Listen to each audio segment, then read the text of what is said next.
Mr. Peanut, the family-friendly mascot of the Peanut Brand Planters. Some have said Mr. Peanut was brought to life when a submitted artist sketch through fake student name Antonio Gentile drew up the classic peanut-shaped man with a stick legs, monocle, and a sinister smile. As a former heir to the Peanut estate, I recall the 5-cent lunch being not quite that at all. In fact, the Italian estate to which Mr. Peanut was originally cultivated, quote-unquote, was a hell that I can no longer bear to speak about without crying and screaming internally about the horrors I had witnessed. I had won it. The free tour. The plane trip. The sack lunch of peanuts. A lifetime supply of peanuts, in fact. How ironic. The one man to win a lifetime supply of peanuts was one of the only men in the world with a rare strain of peanut allergy that could kill him. I would later find out that was not ironic at all. I politely refused the peanuts. The peanuts on the plane, the peanuts on the boat, the peanuts on the automobile, horse and buggy, and in the moat. The castle had peanuts on the outside, a beautiful Tuscan villa, the likes of which I had never seen. And then the prize. A lifetime supply of peanuts, or a cash equivalent of $50, whichever was chosen. I just wanted the $50. As I entered the main hall of the peanut gallery, a strange, shadowy child enveloped the lower portion of the staircase. It wasn't a child. It wasn't a child at all. I had to rub my eyes twice because I couldn't believe what I was seeing. A tiny, peanut-shaped man, in a monocle, dancing and swaying right before my freaking eyes. "Hello there, old chap," the peanut man smiled. "I see you've come to witness the truth about the planet peanut industry. I can tell you're worried, but there's nothing to fear. All the nuts in the world won't save you now."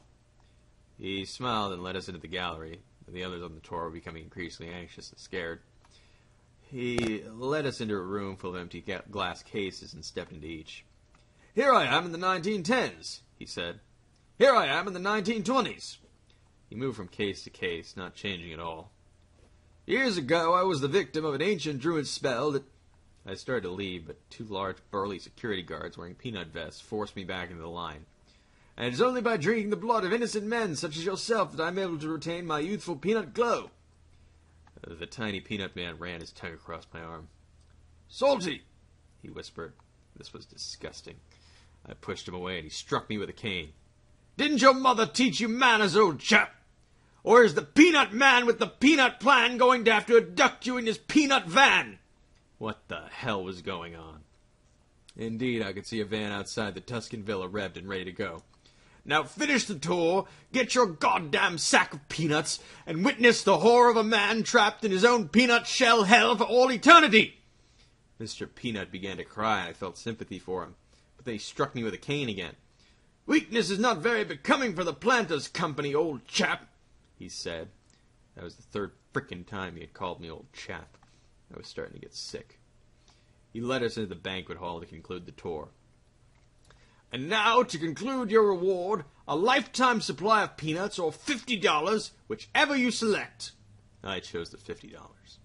"Take your slave money, petulant thug," he yelled, slapping me with the cash equivalent of 50 rebates. I should have read the fine print. He forced me into a banquet hall chair with his stick-like arms. His tiny stick-like arms. "You're going to have to at least eat one peanut before you leave," he snapped. He placed a single peanut on the dinette set and cut it in half with a fork. "No," I said.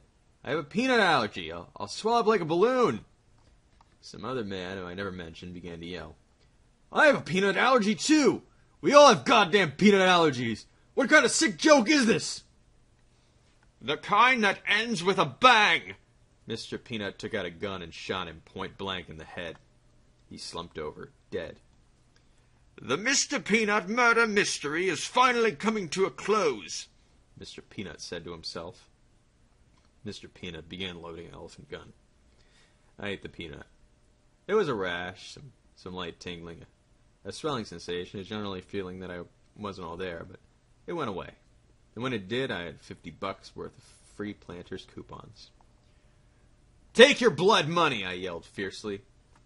I threw them at the peanut boy's face and kicked him square in the peanut abdomen.